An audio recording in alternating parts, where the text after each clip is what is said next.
सिंहासन बत्तीसी की चौथी कहानी। कामकंदला पुतली की कथा।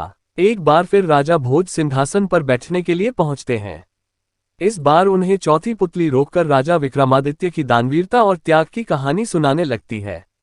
एक बार की बात है, राजा विक्रमादित्य से दरबार में मिलने के लिए कुछ लोग पहुंचे।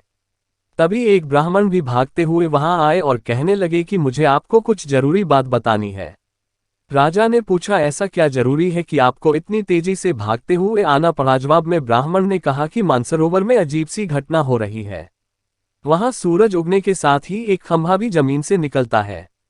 ये खंभा सूरज की रोशनी के साथ साथ ऊपर बढ़ता है। जैसे ही सूरज की किरणें तेज हो जाती हैं तो खंभा सूरज को छू लेता है। जब धीरे धीरे सूरज की रोशनी कम होती है तो खंभा छोटा हो जाता है। फिर सूरज के ढलते ही खंभा भी गायब हो जाता है। इन बातों को सुनने के बाद राजा विक्रमादित्य हैरान रह गए। उनके मन में सवाल आया कि आखिर ऐसी कौन सी चीज है जो सूरज को छू रही है। तभी ब्राह्मण ने बताया कि वह खंभा भगवान इंद्र का रूप है। सूर्य देव को घमंड है कि उनके तेज को कोई सहन नहीं कर सकता, लेकिन इंद्र देव ने उनसे दावा किया है कि धरती का एक राजा उनका तेज सहन कर सकता है। ये सब सुनकर राजा विक्रमादित्य सारी बात समझ गए। तभी ब्राह्मण ने बताया कि देवराज इंद्र ने ही उन्हें राजमहल भेजा है। महाराज ने ब्राह्मण को ढेर सारी मुद्रा देकर महल से विदा किया। उनके जाते ही विक्रमादित्य ने अपने बेताल को बुलाकर मानसरोवर पहुंचाने को कहा।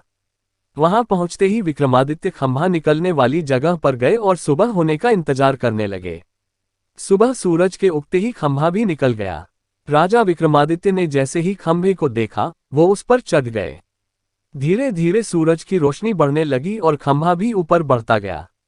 उस खंभे के साथ साथ राजा विक्रमादित्य भी सूरज के करीब पहुंचते गए। दोपहर होते होते खंभा सूरज के एकदम नजदीक पहुंच गया, लेकिन तब तक राजा पूरी तरह से जलकर राख हो गए। जब सूर्य देवता ने खंभे पर जला हुआ मानव शरीर देखा तो वो समझ गए कि यह राजा विक्रमादित्य ही है। उन्होंने भगवान इंद्र के दावे को बिल्कुल सही पाया और तुरंत अमृत की कुछ बूंदें राजा के मुंह में डालकर उन्हें जिंदा कर दिया। सूर्य देवता ने राजा की हिम्मत से खुश होकर उन्हें ऐसे सोने के कुंडल दिए जो व्यक्ति की हर इच्छा को पूरा करते थे। फिर सूरज की रोशनी कम होने लगी और खंभा भी नीचे आ गया। नीचे आते ही राजा विक्रमादित्य ने बेताल को बुलाया और अपने महल वापस चले गए। उसी दौरान उन्हें एक ब्राह्मण मिला जिसने राजा से कुछ दान करने को कहा।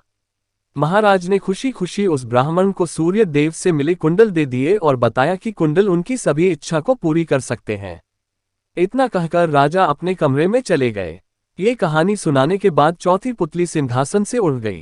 कहानी से सीख, इंसान के मन में हमेशा त्याग और दान की भावना होनी चाहिए। जैसे इस कहानी में राजा विक्रमादित्य ने उपहार में मिले कुंडल ब्राह्मण को दान में दे दिए, उसी तरह हमें भी निस्वार्थ भाव से दूसरों की मदद करनी चाहिए। हमारे चैनल को सब्सक्राइब जरूर करना, क्योंकि आपके बहुत काम आएगा।